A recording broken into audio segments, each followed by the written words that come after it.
Okay, let's carry on where we left off.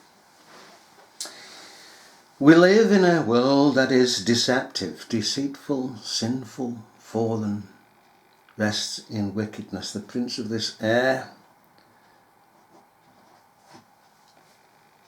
is in charge of all the wickedness, all the evil, all the darkness. And of course we never become irreverent in giving the devil the supreme power in this world. He's only the titular power, right? He's governed by the Lord Jesus Christ. Doesn't matter what neo-evangelicals speak to the contrary, because they have not the filial fear of God. They do not own the Christian God. They own a pseudo-God, a God of all love, but no truth, no righteousness, no holiness. One who does not have control of all that he has created.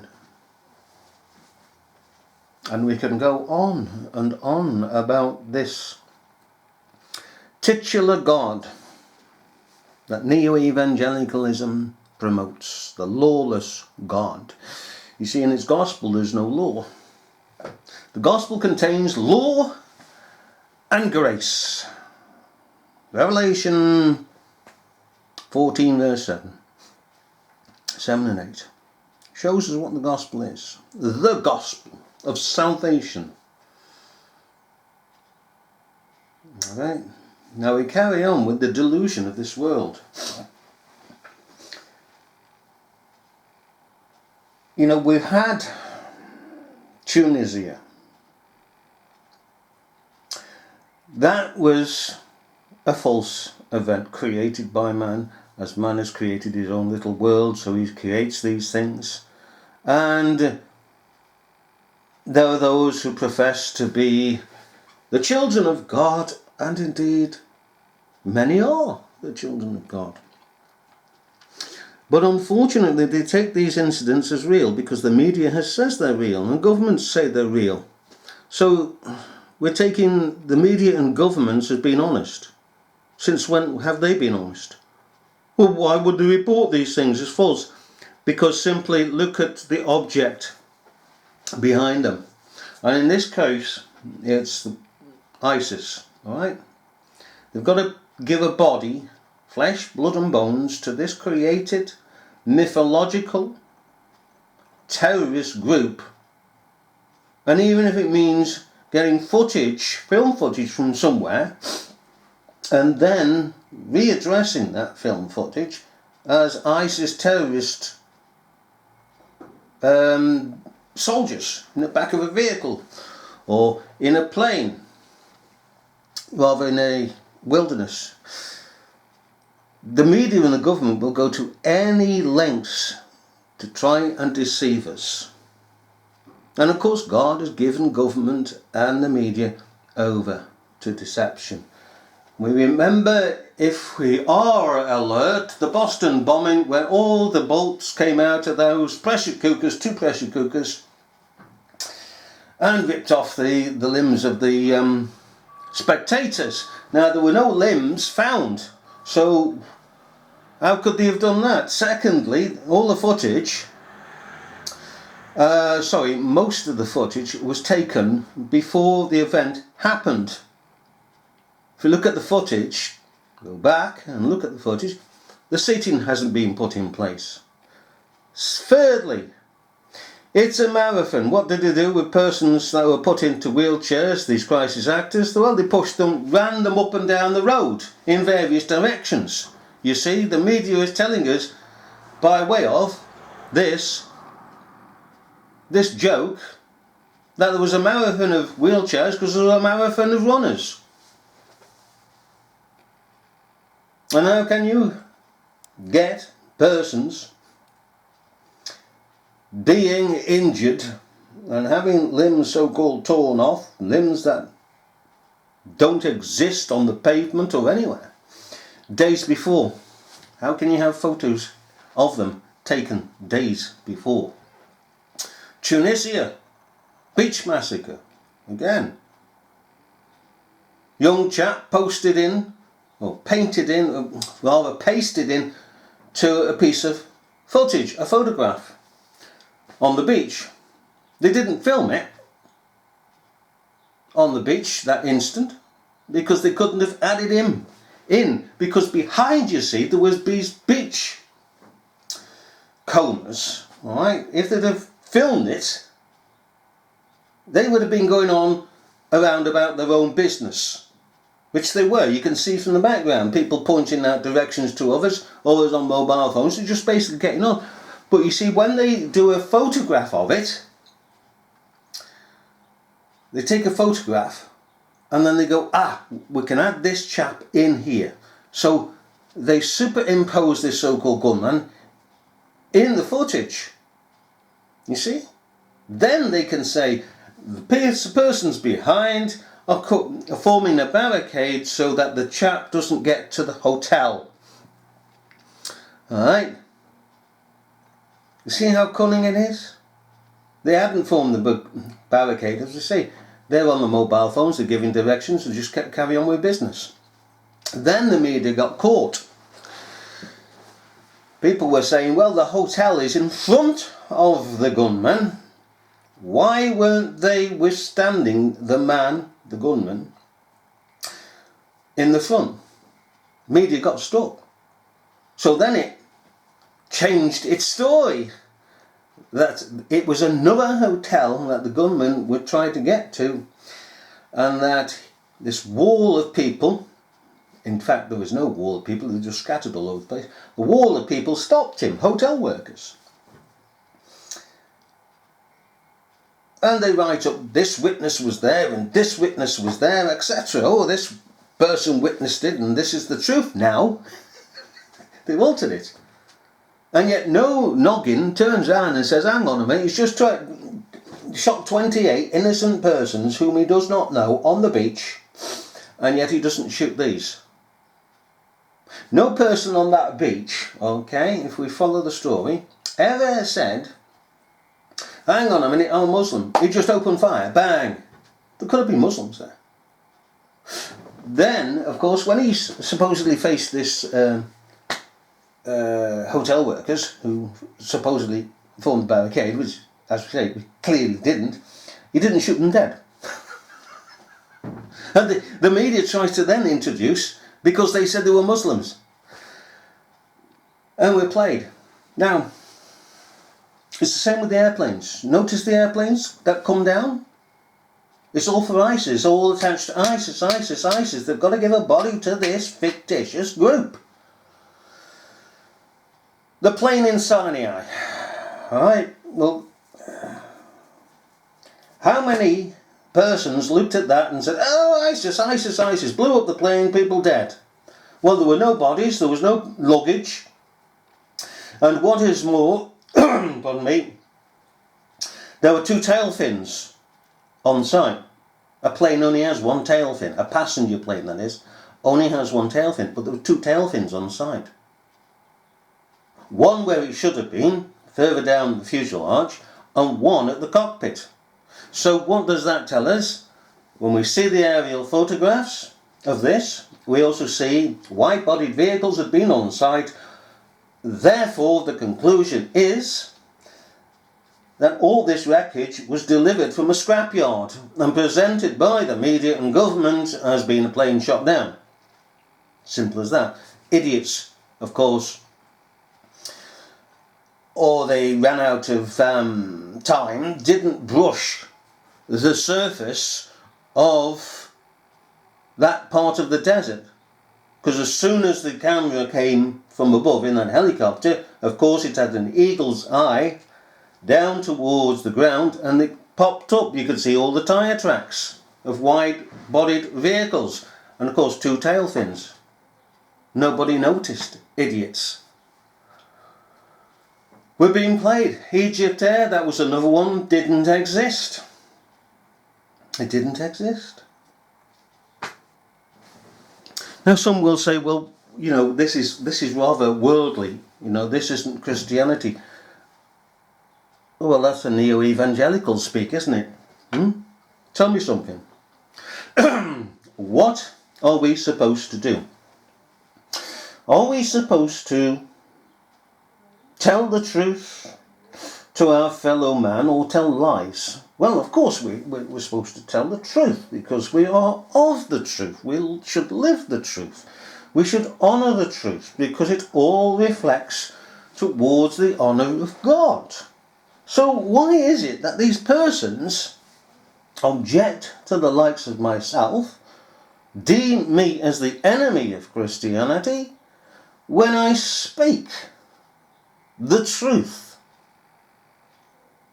You see, at the end of the day, the neo-evangelical camp has spread abroad on the face of this earth that they have also created this single lie,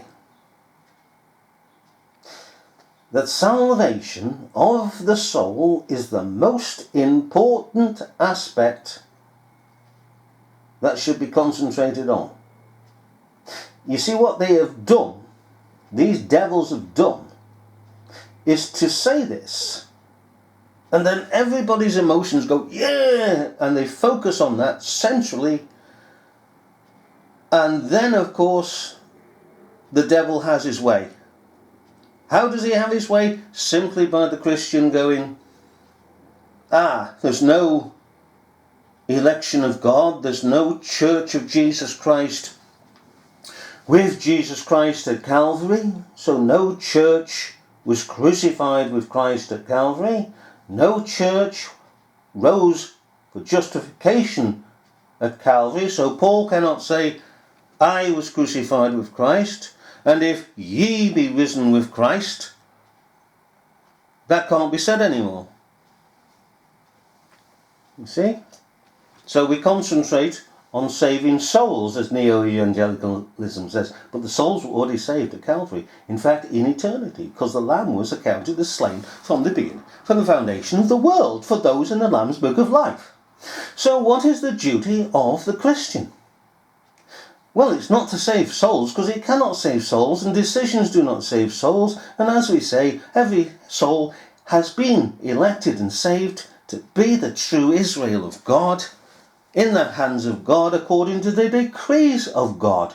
Now, if you object to God and my saying God all the time, ask yourself if you're a Christian, because everything is tied in with God. He created this world. And the thing about it is, once we are saved, come through the regeneration, Christ revealed in us, not Christ invited in, as the neo-evangelicals say. They always turn the tables. But as Paul says, it pleased God to reveal Christ in me, Galatians 1:16. We are planted in Jesus Christ, Ephesians 1 and 3. So we're safe, even before we come through the regeneration, the tribulation and the washing in the blood. The tribulation, of course, is conversion. Well, conviction rather, to conversion. Revelation 7:14 shows us. These are they that came through great tribulation and have washed their robes and made them white in the blood of the Lamb.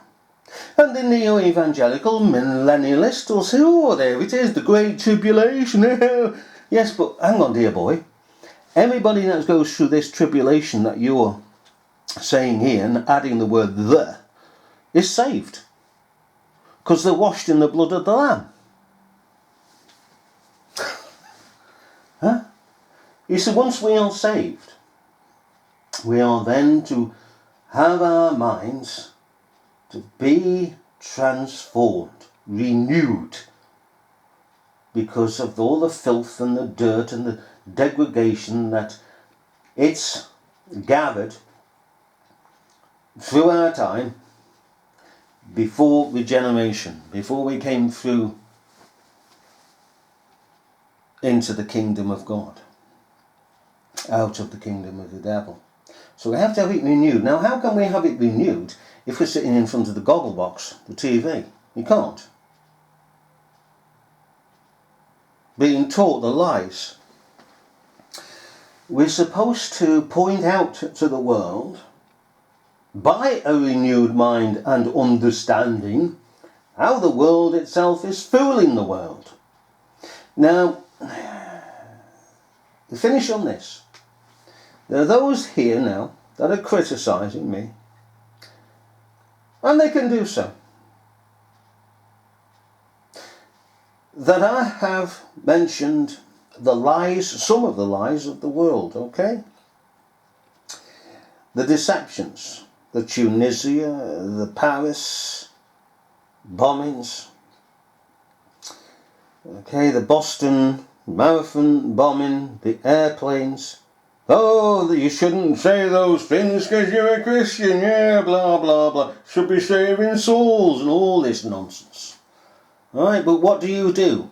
You do the devil's dirty work, don't you? Because you say to your next door neighbour, oh, isn't that terrible? These terrorists have taken down this plane. These terrorists have blown these people up. These terrorists... What you're doing? You're spreading the lies of the world. Don't tell me that I shouldn't be practical in my Christianity, because Christianity is practical. Christianity speaks the truth. It does the truth. It does not spread the lies of the devil. If you have decided through your neo-evangelical mindset to go about and to say that this and this and this and this and this has happened because the media has said this and this and this has happened, I will stand opposite, and I will be a good soldier of Jesus Christ, and I will condemn all this nonsense. We are not supposed to spread lies.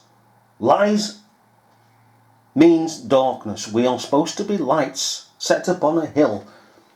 This is supposed to enlighten the understanding, the minds of the persons of this world, fulfilling the second table of the law. Thou shalt love thy neighbour as thyself. We're not loving our neighbour if we are telling him lies. If we are reiterating the lies of the media and government. And it's very naive if we actually believe for one moment that governments and media can tell the truth. That's naive. We need to grow up. No longer to be children. No longer to be under schoolmasters and governors. We need to be out into this world, and we need to be telling people the truth, not listening to this neo-evangelical, godless nonsense that we should concentrate on the salvation of souls. No, as we say, all souls are saved at Calvary, and the thing about this is, with neo-evangelicalism, they take this away so as to spread darkness again.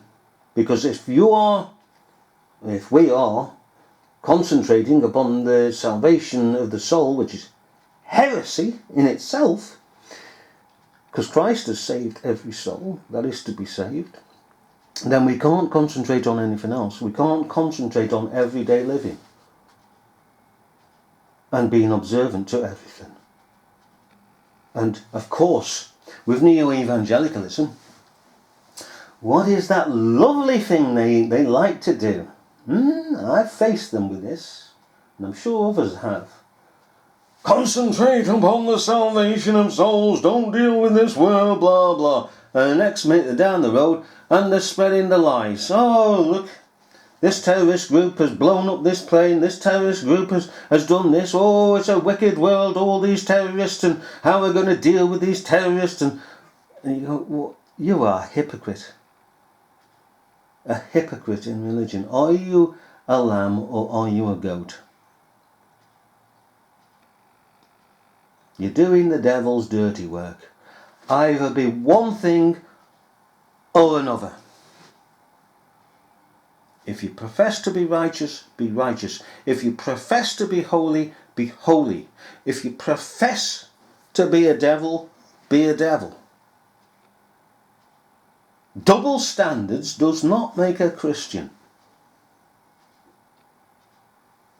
It's double standards. It's deceitful,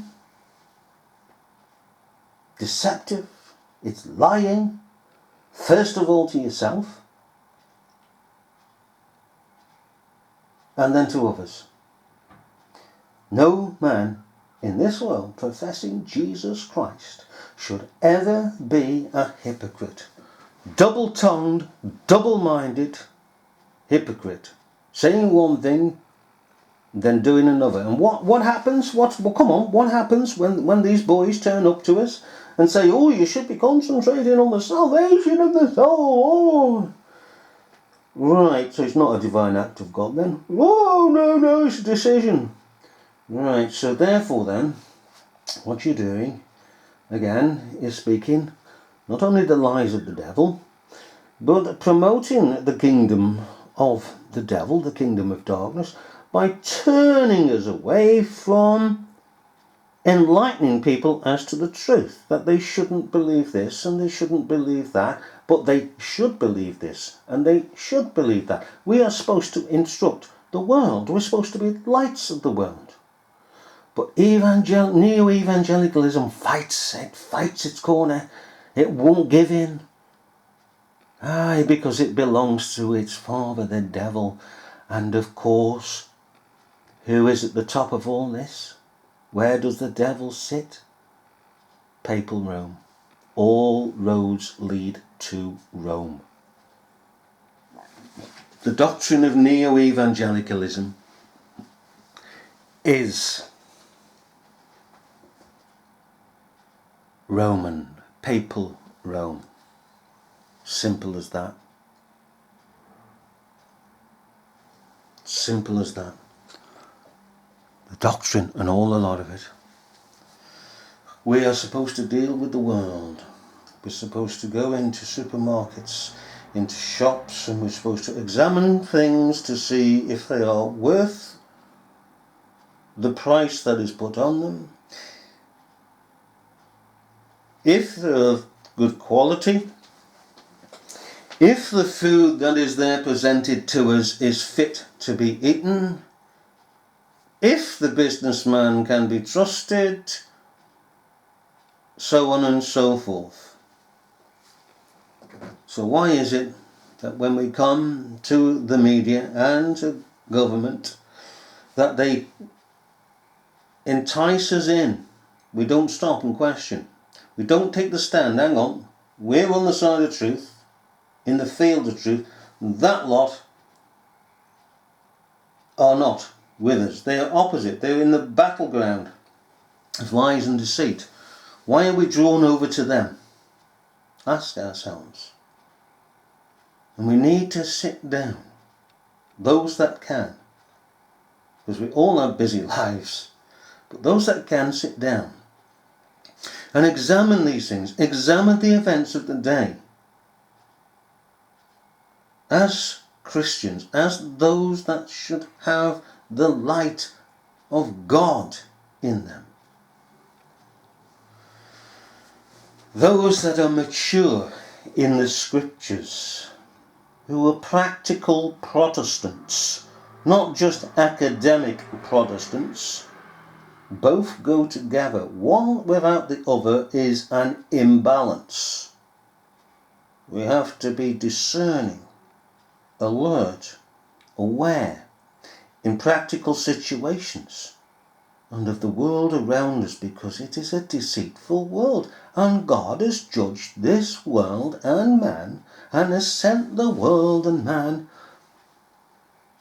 a strong delusion that he should believe a lie. We shouldn't be in that camp. There is a magnetism of the media, a satanic magnetism,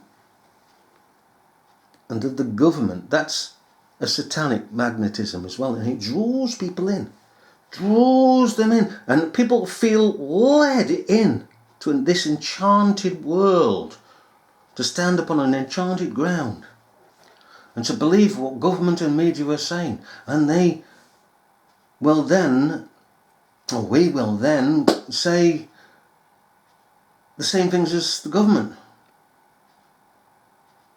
Yeah. We end up imbibing the words even. Paedophile. No, child buggerer, says the Christian. No, paedophiles is politics. And it comes out of the mouths of professing Christians, paedophile. Abortion is government speak. The Christian says murder. You see how it goes? The world is created by man. And in this world he has fashioned worlds upon worlds. And of course God has put the world in his own heart, hasn't he? Says Solomon. Man is left in his own sins. Left to create his own world. Left to boast how he can preserve his own world and that we should do this and that and the other. Man is essentially God. As we come back to the serpent in the garden who said, "Ye shall be as gods," to Adam and Eve. If you take this fruit, if you do this, if you do what I say, are we going to do what the pagan devil says? Are we going to do it? Yes, we are. Because we're already doing it. We have been caught slumbering and sleeping. And the midnight hour is coming, in which we shall awake and we shall realise that we have been slumbering and sleeping and taking in the devil's words and doing the devil's dirty work and spreading around lies and deceit and telling people this and that has happened when it hasn't actually happened. It's only the media that has created this fiction that has happened. We should be very, very careful to stand back from this world. Learn. We should learn. You see, the media comes in, the government comes in, and they rush everything. We've not read about the locusts that come in Revelation there with seeming authority, with the crowns. They rush in. All con men rush to overpower the senses. So we have the likes of breaking news, or there's something going on in Parliament, and Parliament's come back, and they're debating this, and people are sitting on the edge of the chairs. Oh, yeah. Well, the Christians shouldn't. Said, yeah, fine. It's your world. Fine. Okay, I'm going to sit back. I'm going to watch you and examine you to see where the truth is. If I can't see the truth, I'm going to leave it for a while and let a bit more information come out, and I'm just going to have a look again. You see, you have to be detached from what the media is saying and what the government is saying and what people are saying in general, because we should be the ones in control. We are not only kings and priests unto God, as in ruling over condemning sin, but also in the aspect that we should be the authority. And the authority only comes if we have the truth. We can exercise. We are kings, so we exercise that kingship, that rule first of all over ourselves, in examining all things and checking ourselves over all things to see if they be of God. All right. And when we come to the conclusion that it's either true or false event, then we declare it. We don't knee-jerk like the rest of the world, or should not do, in saying, oh, that's ISIS. Well, that's the Taliban. Well, that's Mr. Whippy down the road. Or Mrs. Miggins. Eh? No, you see, we should not be a part of this world, only travelling through. Now, we'll leave it at that. Amen.